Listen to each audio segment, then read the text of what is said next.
방송에서 제공하는 투자 정보는 투자 판단에 대한 조언입니다. 방송에서 제공하는 주식의 가치, 가격 상승 및 가격 하락에 대해서는 방송사에서 보장하지 않습니다. 간추린 경제뉴스입니다. 미국 중앙은행인 연방준비제도가 현지 시간 29일 1.5에서 1.75%인 기준금리를 동결했습니다. 세 차례 연속 기준금리를 내렸다가 지난달 인하 행진을 멈춘 연준은 동결 분위기를 이어갔습니다. 이어 제롬 파월 연준 의장은 우한 폐렴이 중국에 영향을 줄 것 같지만 미국에 미칠 영향을 판단하긴 너무 이르다는 입장을 밝혔습니다. 뉴욕 증시에서 주요 지수는 연방준비제도가 기준금리를 동결한 가운데 신종 코로나 바이러스에 대한 불확실성이 지속하면서 혼조세를 보였습니다. 다우존스 지수는 0.04%, 나스닥 지수는 0.06% 상승했지만 S&P 500 지수는 0.09% 하락하며 거래를 마쳤습니다. 핀란드에서까지 첫 번째 우한 폐렴 확진자가 발생한 가운데 세계보건기구 WHO가 오늘 긴급위원회를 다시 열어 신종 코로나 바이러스 감염증인 우한 폐렴에 대해 국제적인 비상사태 선포 여부를 결정합니다. 회의는 한국 시간으로 오늘 저녁 9시 30분입니다. 유럽의회가 영국의 유럽연합 탈퇴, 브렉시트 협정을 비준했습니다. 브렉시트를 위해 남은 마지막 절차였던 유럽의회 비준이 완료됨에 따라 영국은 예정대로 현지 시간 오는 31일 오후 11시를 기해 EU를 탈퇴하게 됩니다.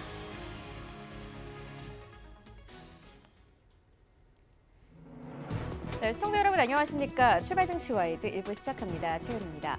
어제 우리 증시 양시장 모두 반등했습니다. 코스피 시장은 외국인의 매수에 힘입어서 0.3% 상승 흐름을 나타냈고 다시 2180선 회복했습니다.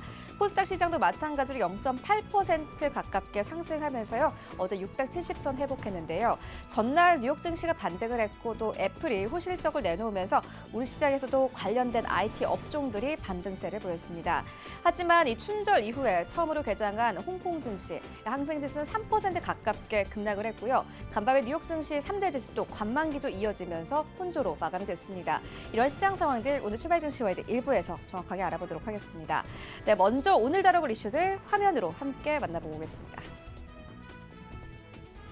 네, 오늘 먼저 글로벌 시시각각 시간 준비되어 있습니다. 영국 정부가 중국의 화웨이에 5G 네트워크 장비 사업 권한을 부여하기로 결정했습니다. 배경 짚겠고요. 이어서 중국의 춘제 연휴가 거듭되는 연장으로 장기화되고 있습니다.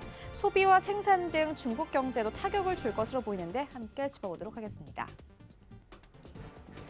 네, 이어지는 라이브 이슈타임에서는요. 신종 코로나 바이러스 감염증 확산에 따라 최근 백신 관련주가 반짝 상승을 기록하다 어제 장에서는 대체로 동반 급락을 보였습니다. 등락폭이 큰 만큼 주의가 필요해 보이는데 투자 얘기 들어보도록 하겠고요. 또 이번 사태로 중국의 판호 발급 재개가 미뤄질 수 있다는 우려의 목소리가 나오면서 게임 업계도 긴장을 하고 있습니다. 주가 흐름 짚어보도록 하겠습니다. 출발 증시 와이드 1부 지금 출발합니다.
네, 시장의 중심이 되는 이슈를 꼼꼼하게 체크합니다. 글로벌 시시각각 시간인데요.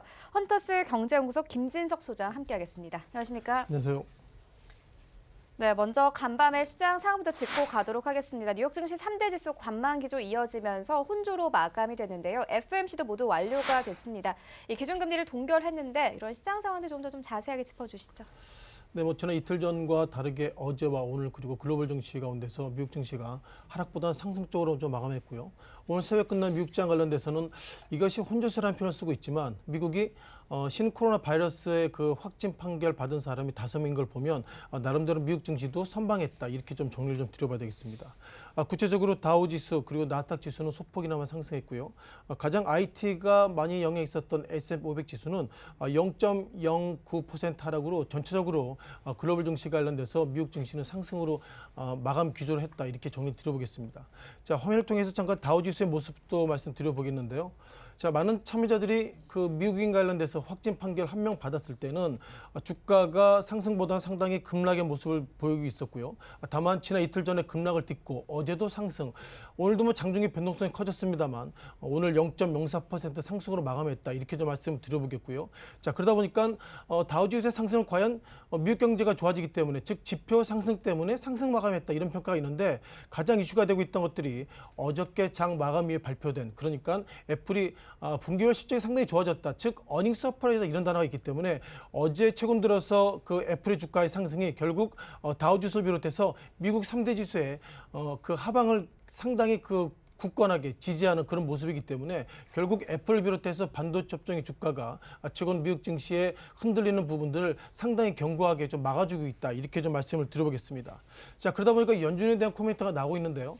자, 많은 분들이 연준에 대해서 이번에 기준금리 동결할 것이다 이런 좀 평가를 당연히 하신 것 같습니다. 자, 연준이 어떤 코멘트를 했는지 말씀드려보겠는데요. 제가 어제도 말씀드렸습니다만 글로벌 참여자들이 이번에는 연준이 기준금리를 동결할 것이다. 그러니까 기본적인 키워드인 것 같고요. 자, 두 번째로는 어떻게 보면 이번에 그 신코로나 바이러스 관련돼 가지고 이것이 FOMC 회의 전후에 열렸기 때문에 FOMC 연준위원 입장에서 보면 이번에 코로나 바이러스 관련돼서 상당히 부정적인 것은 맞지만 좀 더 지켜보자. 이것이 이번에 기준금리 동결의 기본적인 키워드다 보겠습니다. 주된 내용을 좀 말씀드려보면요. 이걸 좀 보시면 좋겠습니다. 제롬 파월 의장이 오늘도 얘기 가운데서 가장 눈에 띄는 것들이 여전히 미국 경제가 좋아지고 있습니다. 이런 부분들 나오고 있고요. 보시면은 이런 부분 좋겠습니다. 항상이라는 표현을 쓰고 있죠. 항상 그렇듯이 우리의 판단은 여전히 옳았다는 기본적인 판단을 가지고 있고요. 또한 고용률과 그리고 어떻게 보면 물가가 상당히 안정적이다 이런 표현을 쓰고 있고 다만 직전 그러니까 작년 12월 달에 나왔던 내용과 약간 단어가 틀린 내용이 있습니다. 어떻게 보면 이 소비 지표라고 표현하면 좋겠는데요. 결국 소비 지표가 지난 12월 달에는 솔리드, 즉 견고하다는 표현을 썼는데 이번에는 견고하다가 아니라 moderate, 그러니까 적정하다는 표현을 썼기 때문에 어떻게 보면 개인 소비와 관련돼서는 지난 12월 판단보다는 이번에 약간 좀 이것도 조연 표현입니다만 상당히 강한 표현을 좀 완곡하게 표현을 썼다 이런 부분들이 이번 FOMC의 기본적인 내용이라고 말씀드려보겠고요. 또한 그 연준을 비롯해서 참여자들이 이번에 결국 스테이트먼트 그러니까 1월달 기준금리 동결 관련돼서 코로나 바이러스에 대한 코멘트가 있을까 이런 부분들이 초미의 관심인데요. 아래 하단에 내려보시면 코로나 바이러스 이런 단어가 있습니다. 다만 이런 단어가 나오게 된 전제는 뭐냐면 이 위의 얘기가 여전히 미국 경기가 좋아지고 있습니다는 전제를 깔고 있고요. 이 단어 있죠. 그럼에도 불구하고 아직까지 정확하지 않다는 표현을 쓰고 있죠. 불확실합니다. 뭐가 불확실하냐면 미국 이외에 글로벌의 어떤 그 전망은 약간 불확실한데 그 가운데서 코로나 바이러스의 어떤 기반을 코로나 바이러스 관련돼 가지고 아직까지 잘 모르겠다 이런 표현을 쓰고 있습니다. 통상 그 스테이트먼트 그러니까 성명서 내용이 예상보다 정치적인 표현을 수사를 쓰는 이유가 앞으로를 모르는 일이겠죠. 다만 이번에 그 코로나 바이러스란 부분 그리고 네버더레스라는 표현을 썼다는 것은 어쩌면 이 이후에 당장은 아니겠죠. 결국 2020년도 1분기 넘어서 2분기, 3분기 중국 관련돼서 이런 부분들이 지금 더 커진다면 기준금리를 지금보다 내릴 수 있습니다. 그런 어떤 선언적인 문구를 통해서 이런 코로나 바이러스라는 코멘트 그리고 불확실성이 크다 이런 단어를 썼기 때문에 현재까지는 미국이 작년에 기준금리를 3번 인상했습니다. 3번 인상 이후에 연이어서 작년 12월 달 그리고 이번에도 기준금리 동결했지만 현재까지 트렌드를 보면 코로나 바이러스가 어떻게 반응하는 어떤지에 따라서 이후에 판단하겠다. 이런 어떤 중의적인 표현을 썼다 보겠습니다. 그럼 연준위원들이 과연 이번에 얼마나 만장일치에 대한 표현을 쓰고 있는데요. 자, 보이팅 포, 그러니까 이것이 결국 찬성인데요. 여기 있는 인물들, 즉 10명의 연준위원 인물들이 전체적으로 다 찬성했습니다. 만약 반대가 있다면 어게인스트라는 표현을 쓰는데 그런 표현을 쓰지 않았다는 거 보면 결국 만장일치로 이번에 연준위원들이 코로나 바이러스를 비롯해서 외적 변수가 있지만 이번에는 기준금리를 동결하겠다 이런 표현을 썼다는 것을 보면 현재까지는 미국이 코로나 바이러스에 관련돼서 좀 지켜보자, 그리고 스테이트먼트 관련돼서 이런 단어가 의미 있게 쓰여 있다는 말씀을 드리겠습니다. 네, 이 FOMC에선 좀 다소 완화적인 스탠스가 나왔는데요. 국채 매입은 당분간 지속하겠다 이런 입장을 재확인하기도 했습니다. 이어서 다음 이슈로 옮겨가 보도록 하겠습니다. 영국 정부가 중국의 통신 장비 업체죠. 화웨이에 5G 네트워크 장비 사업 권한을 부여하기로 결정을 했습니다. 사실상 좀 미국의 눈치를 많이 봤거든요. 이러한 좀 결정을 내린 이유가 어디 있을까요? 어떻게 보면 결론적으로 말씀드려보면 일본 입장에 상당히 일본이 아니죠. 영국 입장에서 상당히 좀 고민이 컸던 것 같습니다. 왜냐하면 그동안 트럼프 대통령이 영국을 향해서 했던 얘기가 화웨이 통신 장비, 네트워크 장비를 쓰지 말라는 얘기를 상당히 했고요. 자, 그럼에도 불구하고 영국이 많은 참여자가 과연 이번에 보리스 총리가 어떤 판단할까 했는데 그럼에도 불구하고라는 단어를 좀 쓸 수밖에 없는데 이번에 미국의 반대에도 불구하고 영국이 화웨이 4세대를 넘어서 5세대 장비를 도입을 허가했다. 이렇게 좀 말씀을 좀 드려보겠습니다. 기본적으로 이런 결정을 어떻게 했는지 몰라도 지금 보리스 총리가 코멘트에 나오고 있지만 기사 내용 중에 이번에 결정할 때 국가안보 회의를 열어서 결정했답니다. 영국이 이렇게 화웨이, 물론 네트워크 장비 관련돼서 화웨이가 글로벌 1위 기업인데 이거 선정할 때 국가안보회의까지 열어야 되나? 그런 이슈가 있는 것처럼 그만큼 화웨이가 가지고 있는 네트워크 장비를 통해서 글로벌 데이터가 결국 중국으로 백도어로 들어간다. 그런 어떤 의문이 있었기 때문에 국가안보회의란 단어를 써서 이번에 결정했다. 이렇게 좀 말씀을 드려보겠습니다. 다만 영국이 이렇게 결정한 데는 얘기는 몇 가지 좀 이유가 있는데요. 자, 무엇보다도 가성비가 가장 높다. 이런 얘기하고 있습니다. 제가 가격에 대해서 정확하게 좀 모르겠지만 화웨이 네트워크 장비가 경쟁사 많이 있지만 경쟁사 대비로 가격이 20%가량 싸답니다. 결국 가성비가 좋으면은 모든 것을 다 이길 수 있다. 이런 부분들을 확인할 수 있는 것 같고요. 그리고 영국의 4개 이동 통신사 관련돼서 3개 통신사가 화웨이 장비를 이미 썼다는 것입니다. 즉 호환성이 좋기 때문에 영국이 부득이 화웨이 장비를 쓸 수밖에 없다. 이렇게 말씀드려보겠고요. 다만 미국의 눈치를 좀 보는 것 같습니다. 몇 가지 조건문을 좀 달았는데요. 조건문 관련돼서 비핵심 분야의 35% 시장 점유율을 넘지 않겠다는 표현을 쓰고 있고 그리고 군사시설, 핵시설에는 화웨이 장비를 쓰지 않겠다는 얘기를 했다는 거 보면 이 부분은 미국 눈치를 보지만 결국 가성비 차원에서 우리는 중국의 화웨이 제품을 쓸 수밖에 없다. 이런 부분들이 좀 운유적으로 나오고 있는 것 같습니다. 자, 우리가 화웨이 관련돼서 작년 1년 동안 고생이 많이 했습니다. 왜냐하면 미국이 화웨이 통신 제품을 쓰지 못했는데 작년 1년의 결과를 좀 체크해 보니까요. 지난해 화웨이가 세계 5G 스마트폰 시장에서 1등입니다.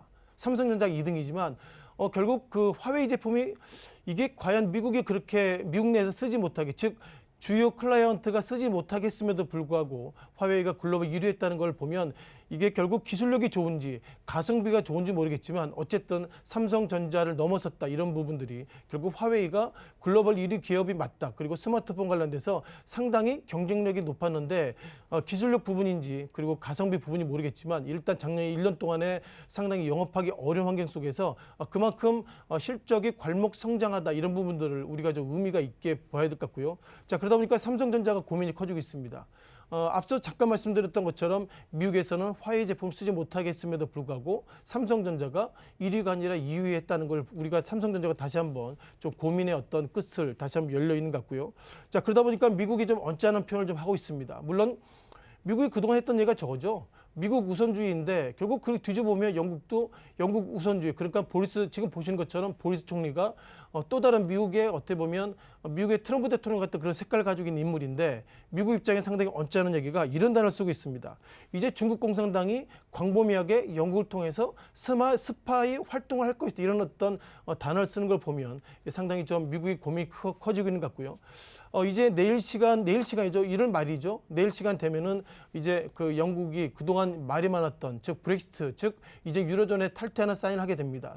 사인하게 되면 이제 유로존이 아니라 이제 영국 스스로가 미국과 어떤 무역 관계에 대해서 이제 협상해야 될 것 같은데 제가 볼 때 이런 부분에 있어서 상당히 영국이 고민이 클 것 같습니다. 중요한 것은 그럼에도 불구하고 영국이 미국과 상당히 프렌드십을 가져야 되지만 가성비 차원에서 나는 중국 화웨이 제품을 쓰겠다는 것은 이제 세계 어느 국가가 이제 혈맹이나 우방보다도 가성비 높은 그리고 가성비가 있는 제품을 쓸 수 있다. 이런 어떤 글로벌사의 좀 냉혹한 면도 다시 한번 좀 확인을 좀 드려야 될 것 같습니다.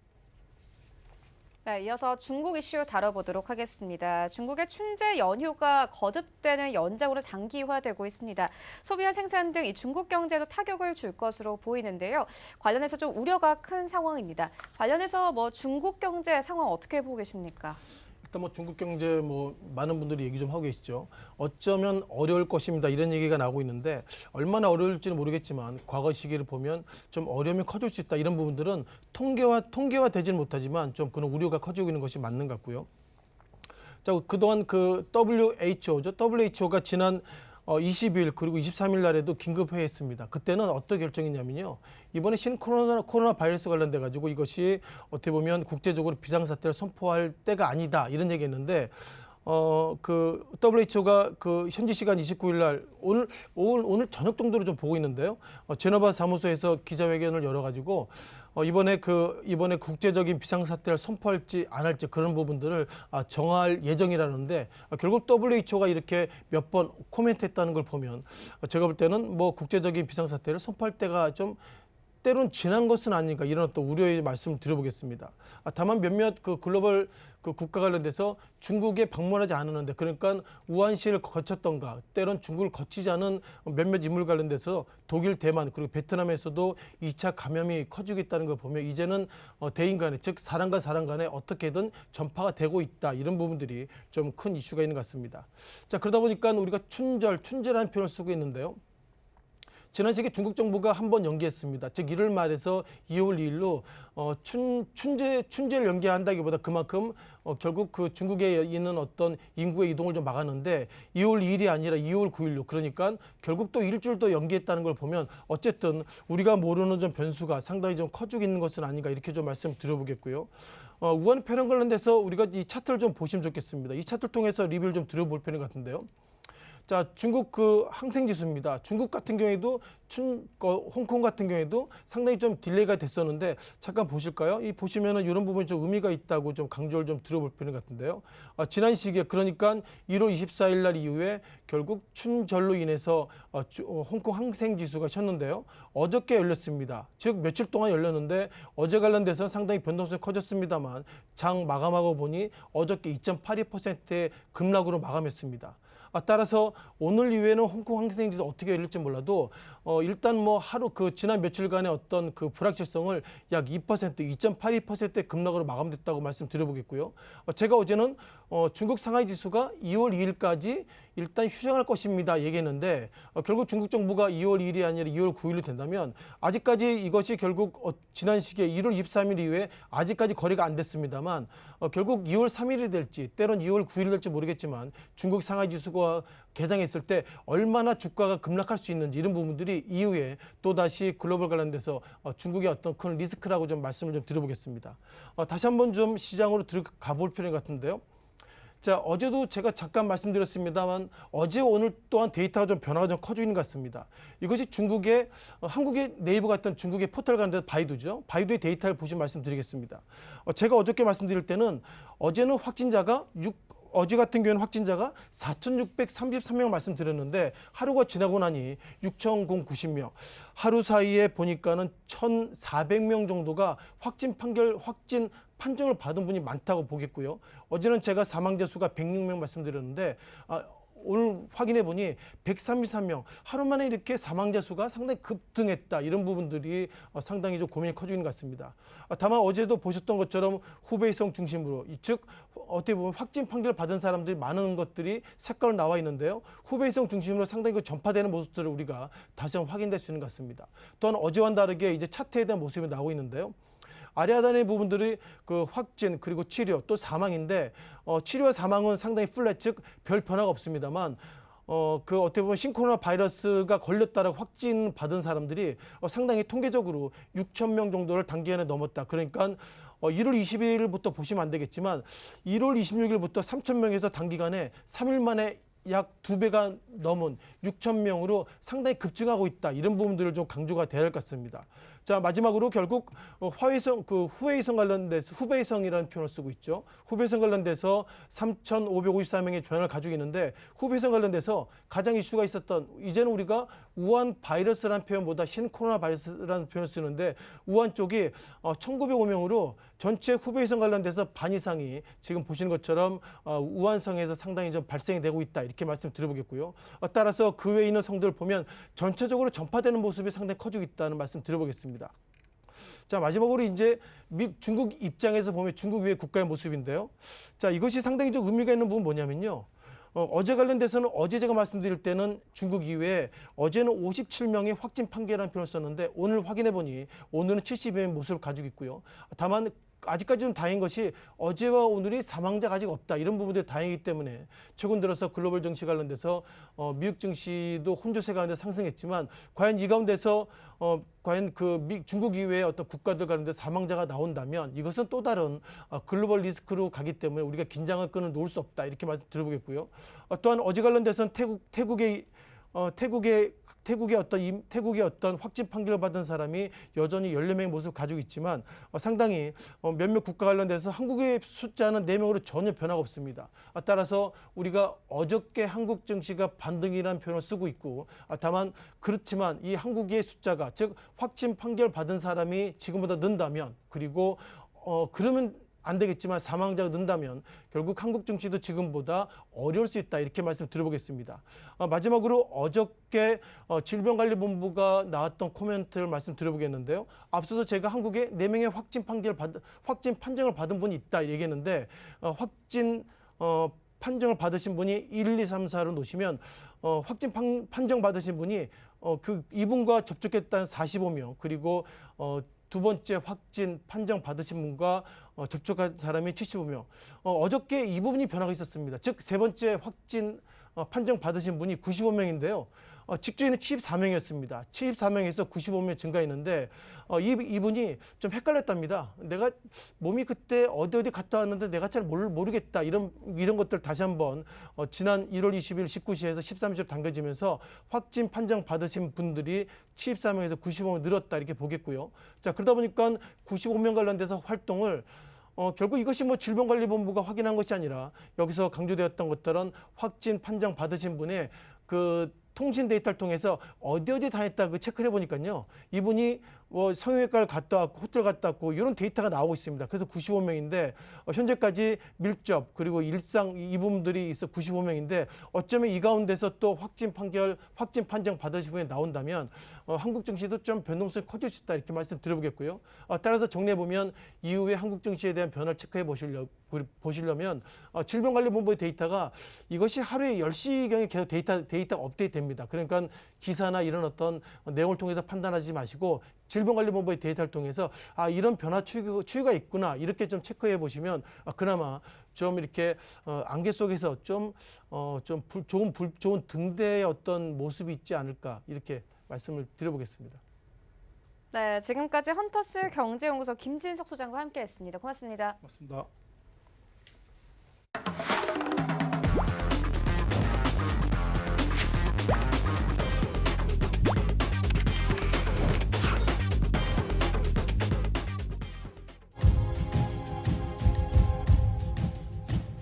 네, 국내 시장 쟁점 함께 분석해 보도록 하겠습니다. 라이브 이슈 타임인데요. 펠리즈 투자리서치 김민수 대표 전화 연결되어 있습니다. 안녕하십니까?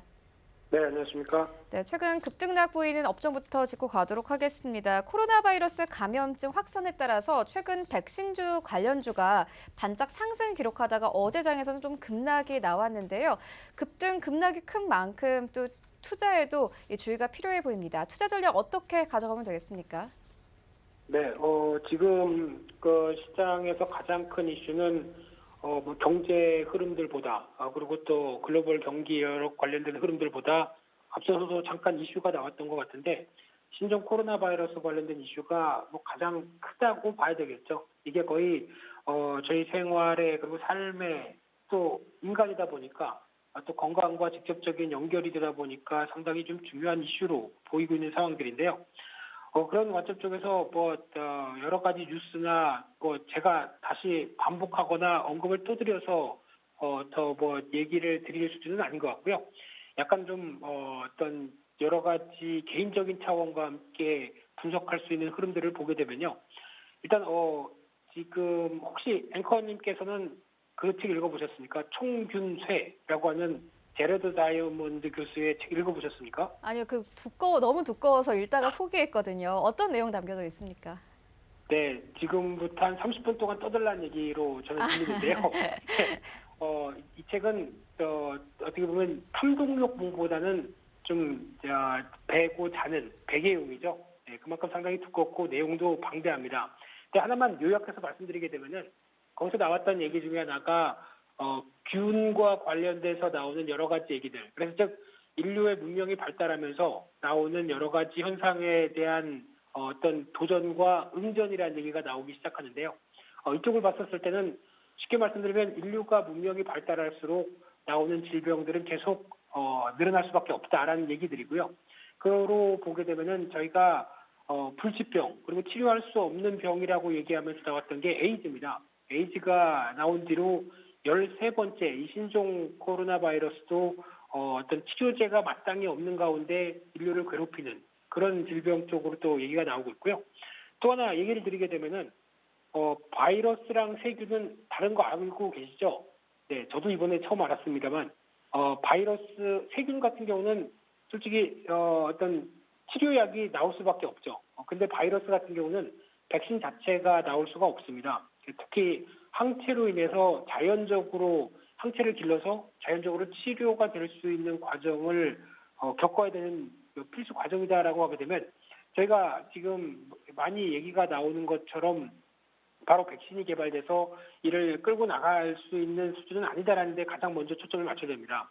그렇게 되면은 쉽게 말씀드리면은 이제 만약에 옆으로 지나가는 누군가가 저 사람이 어떤 신종 코로나 바이러스를 비롯해서 뭐 독감이나 아니면은 뭐 어떤 균 보균자일 가능성이 높지 않을까라는 관점 쪽에서 빨리 기침하게 되면은 내가 마스크 끼게 되죠. 그런 관점 쪽에서 좀 멀리 돌아가게 되고 하는 어떤 공포감이 가장 큰 현상들이 지금 나오고 있는 시장의 가장 큰 단면이 아닐까 생각됩니다. 그래서 또 하나 예를 들어서 말씀드려 볼까요? 혹시 앵커님 교통사고 사망자 수가 하루에 몇 명 나오는지 아십니까? 전혀 모르겠는데요. 네, 저도 이번에 알았습니다. 많아봐야 요즘에는 좀 많이 좀 숫자가 줄어서 5명 정도, 뭐 10명 이 정도 수준이라고 얘기를 하는데 지금 신종 코로나 바이러스로 사망자 한 명도 없죠. 그렇게 되면은 쉽게 말씀드리면 주변에서 들어오는 위협은 교통사고의 위험이 더 큽니다. 근데 지금 오히려 그보다는 내가 혹시 이 병에 걸려서 사망하지 않을까라는 위험감은 신종 코로나 바이러스가 더 크다는 것은 말이 안 되는 거죠. 데이터만 보게 되면. 그래서 결론적으로 말씀드리게 되면은 심리다란 관점적으로 말씀드리고 싶습니다. 저희가 보통 표현하는 포비아라고 그러죠. 그러다 보니까 어떤 심리적으로 공포감이 가장 큰 단계, 특히 질병이 첫 창궐에서 초기 단계가 나왔었을 때 이에 대한 공포감들이 가장 크다는데 결론을 둬야 될 것 같고요.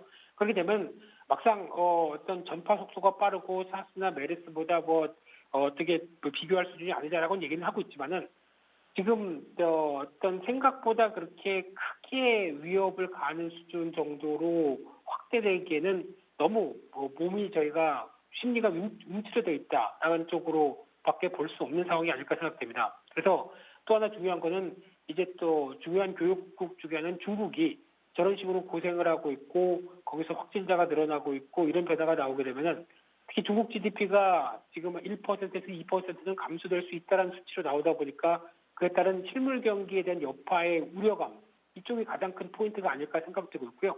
근데 이 부분들은 솔직히 전파가 되다 보니까 나오는 첫 단계라고 하게 되면은 아무래도 초기인 국면 쪽에서의 우려감은 좀 클 수밖에 없지만은 아마 항상 보게 되면 앞서 말씀드린 것처럼 인류는 또 응전을 하게 됩니다. 그에 따라서 움츠러들었다가도 또 다시 회복되는 국면들도 빠르다라고 하게 되면 지금 너무 제가 앞서가면서 얘기를 할지는 모르겠지만은 생각보다는 그렇게 크게 너무 부정적으로 바라볼 이슈는 저는 아니다라고 생각이 들고 있고요. 그래서 결론적으로는 지금 글로벌 경기나 여러 가지 흐름을 봤었을 때 저점을 찍고 회복되는 추세에 나왔다는 관점이 가장 아쉽긴 하지만은 큰 방향성을 돌리는 상황은 아니다라는 데 무게를 두고 싶습니다. 그래서 결론적으로 말씀드리게 되면 최근 들어서 수혜주라고 하는 쪽 대표적으로 보게 되면은 어떤 개인위생 관련주 그리고 또 백신 관련주, 방역 관련주 이런 쪽으로 움직이는데 앞서 말씀드린 것처럼 치료 수단이 없다 보니까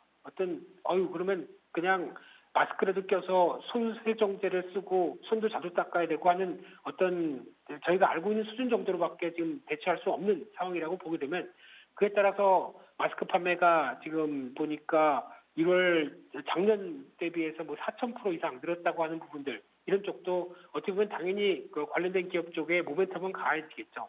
근데 바꿔 얘기 드리게 되면 마스크가 한 장에 1,000원입니다. 근데 1,000원을 팔아서 지금 기업들이 판매하는 게 아마 마진으로 따지게 되면 순이익으로 한 몇십 원 정도밖에 안 남을 겁니다. 근데 지금 강하게 늘어나다 보니까 실적에 대한 기대감도 높지만은 또 반대로 말씀드리게 되면 마스크 판매하는 기업들이 지금 뭐 50부터 뭐 KM 이런 회사만 있는 게 아니죠. 어떻게 보면 진입 장벽이 낮은 어떤 업종이고 분야입니다. 그러다 보니까 생각보다 그렇게 실적이 대폭 큰 폭으로 늘어날 것이다라는 기대감은 솔직히 이렇게 바람직하지 않다고 봐야 될 것 같고요. 그러다 보니까 그에 따라서 심리와 함께 주가가 먼저 간 부분들, 이 부분들은 오히려 지금부터는 매도로 대응하는 게 맞다고 봐야 될 것 같고요.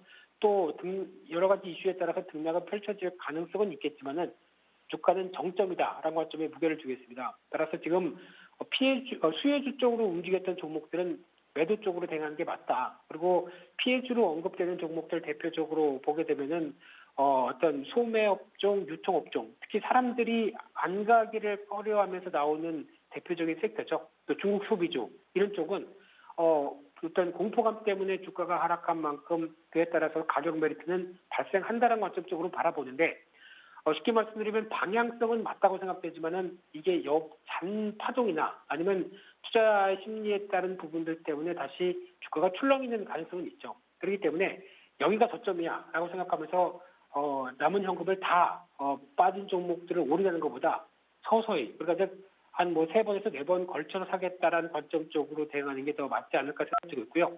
이 또한 지나갈 것 같습니다. 하지만 그에 따라서 어느 정도 추가적인 충격들도 대비하는 전략들은 필요하다는 관점 쪽에서 수혜주와 피해주 관련된 입장들을 말씀드렸고요.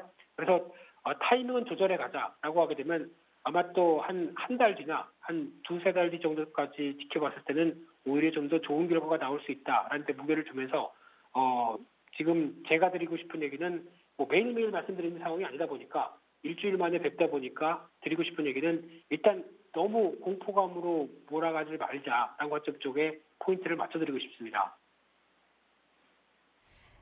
네, 그래도 큰 방향은 긍정적으로 볼만하다 이렇게 언급을 해주셨는데 그래도 우려감 나오는 업종들은 여전합니다. 특히나 이번 사태로 중국의 판호 발급이 미뤄질 수 있다 이런 우려감 나오면서 게임 업계가 긴장하고 있는 상황인데요. 이 주가 방향 어떻게 보십니까? 네, 게임 업종도 피해일 수도 있고 수혜일 수도 있습니다. 네. 근데 이 두 가지가 다 어떤 줄을 타고 있다라는 쪽으로 보는 상황이 맞다고 봐야 될 것 같고요. 대표적으로 첫 번째는 이제 피해 관련된 입장으로 봤었을 때 이제 이번에 시진핑 주석이 이 신종 코로나 바이러스를 마귀란 표현을 썼습니다. 기독교인가요? 네, 잘 모르겠습니다만, 네.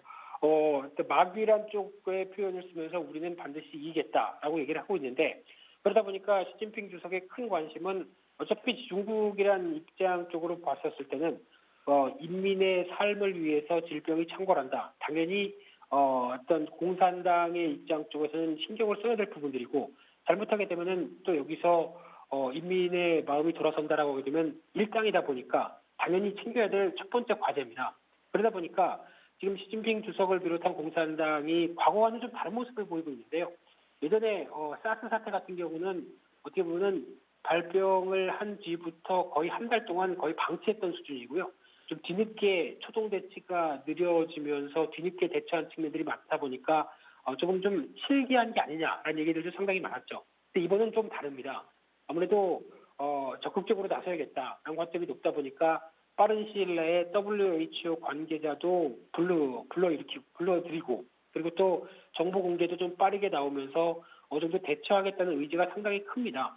그런 관점이 나오다 보게 되면 시진핑 주석을 비롯한 공산당의 지도부 입장 쪽으로 봤을 때는 가장 큰 포커스는 지금 신종 코로나 바이러스를 대응하는 데 총력이 맞춰져 있죠. 그러다 보니까 그러면 이제 저희가 많이 기대했던 한 상반기 중에는 시진핑 주석이 방한하지 않을까라고 했던 내심 기대감들은 좀 꺾이는 부분이라고 봐야 되겠죠. 그래야 또 빨리 방한을 해서 이제 한국과의 관계를 지난 혐한 쪽 사드 배치 이후에 나왔던 관계를 돌리면서 판호도 재개되지 않을까라고 하는 일정이 지연될 것이다라는 부담감들이 상당히 높다는 게 가장 첫 번째 우려감이고요. 또 두 번째는 국내 게임 업체가 이제 중국에 진출해서 중국 쪽에서 계속 뭔가를 성과를 내려고 노력을 하는데 중국 출장을 못 가죠. 게다가 춘절 연휴가 연장됐습니다. 보통 2월 2일부터 또 많게는 각 성에 따라서 다르게 13일까지도 연장되는 분위기가 나오고 있는 상황이다 보니까 그러면은 회사 못 갑니다.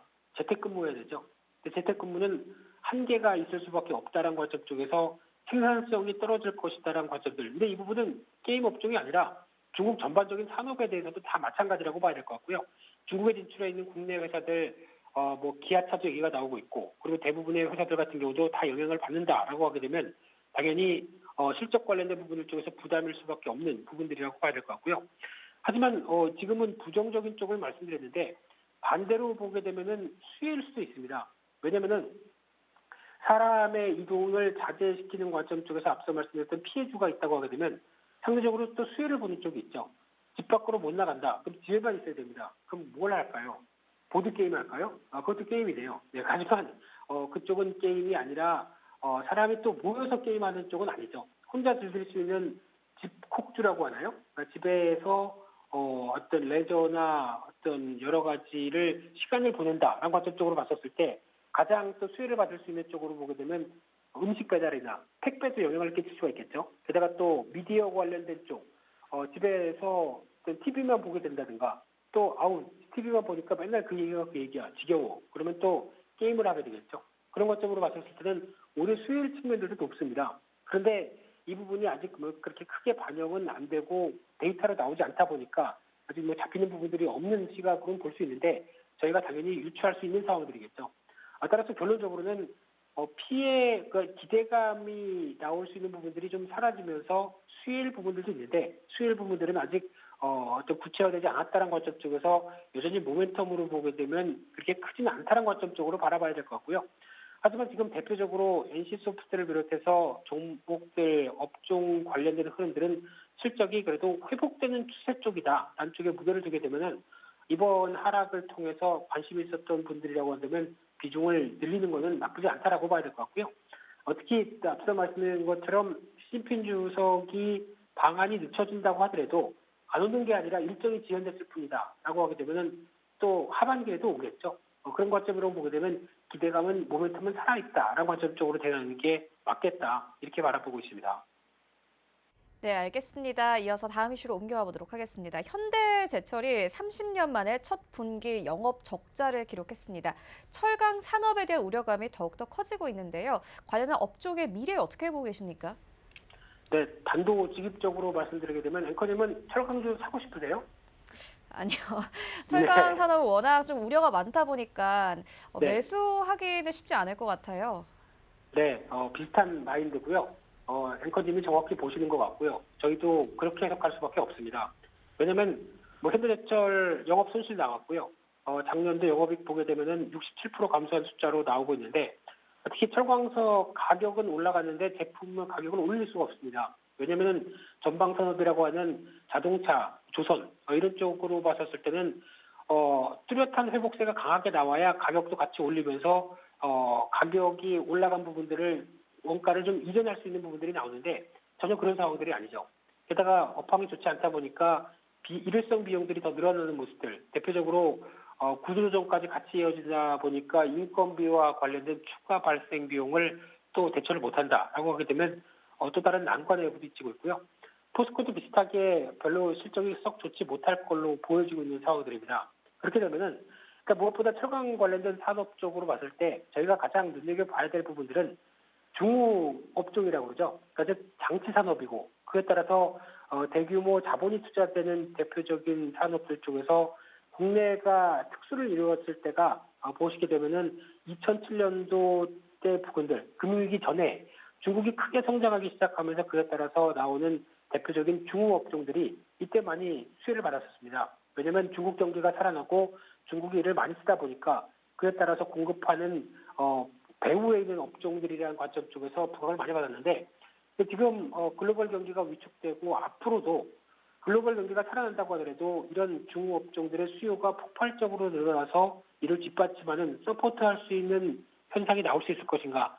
저성장이죠. 쉽게 말씀드리면 저성장 국면 쪽에서 나오는 대표적인 어떤 수혜를 받지 못하는 수요가 이를 따라가지 못하는 대표적인 화학이라든가 철강 그리고 이런 관점에서 봤었을 때는 당연히 앞으로도 솔직히 말씀드리면 피해야 될 업종이라고 생각됩니다. 그래서 경기가 회복되면서 나오는 가능성에 따라서 주가에 대한 반등이나 실적에 대한 개선 기대감은 있다고 하더라도 살짝 올라오는 정도가 아닐까라는 쪽으로 바라보고 있고요.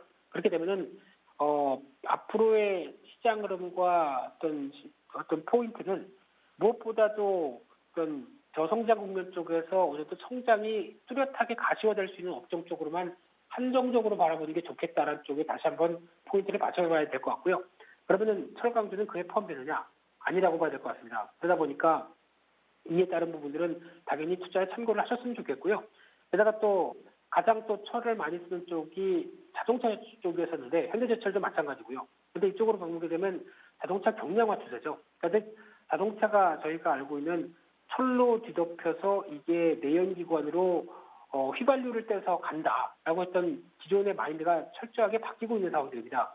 자동차는 이제 전자산업, IT 산업 쪽으로 바라봐야 됩니다. 그러다 보니까 경량화되고 알루미늄이나 탄소 섬유가 부각된다라고 하게 되면 철강을 대체하는 수준이 나오죠. 그런 쪽으로 바라봤었을 때 나오는 변화다라고 하게 되면 상당히 좀 부정적으로 바라봐야 할 수준이고요. 또한 중국발 공급 과잉도 계속 얘기가 나올 수밖에 없습니다. 대표적으로 10대 철강 회사 쪽에서 생산량 기준으로 보게 되면은 여전히 지금 1위는 변함이 없는데 그 사이에 2018년도 기준으로 보게 되면 바오그룹, HBIS, 사강그룹 이런 쪽으로 빠르게 중국 업체들이 올라오기 시작합니다. 그러면 국내에서 그래도 어떤 유수의 철강 업체라고 하는 포스코도 4위 정도로 떨어졌고요. 그밖에 현대제철 이런 어떤 철강주 자체가 설 수 있는 자리가 중국의 공급 과잉에 대한 흐름들이 그대로 나오다 보니까 당연히 영향을 끼칠 수밖에 없다라고 하게 되면 이런 부분들 쪽에서도 고민을 할 수밖에 없고요. 그러면 저희는 업체들은 잘할 수 있는 쪽, 차별화된 쪽으로 나갈 수밖에 없습니다. 그쪽에 대한 성과가 나오려면 또 시간이 필요하죠. 따라서 결론적으로는 중후업종 쪽은 경기 민감 쪽의 중후업종들은 손대지 말자. 너무 공격적인가요? 네, 이런 쪽으로 바라보시면서 아직까지는 저희가 압축해야 될 업종은 따로 있다. 계속 말씀드리는 IT 업종이다. 이런 쪽으로 다시 한번 언급드리면서 말씀드려야 될 것 같습니다. 네, 철강 업종까지 짚고 왔습니다. 지금까지 펠리지 투자리서치 김민수 대표와 함께했습니다. 고맙습니다. 네, 감사합니다. 네, 1부는 여기서 모두 마치도록 하고요. 잠시 후 2부에서는 전문가들과 함께하는 종목 라이브쇼, 라이브 웰타임이 이어집니다. 여기에 더해서 오늘장에서 이슈몰이라고 있는 특징주까지 꼼꼼하게 살펴봐 드리겠습니다. 채널 고정해 주시고요. 저희는 잠시 후 2부로 다시 찾아오도록 하겠습니다.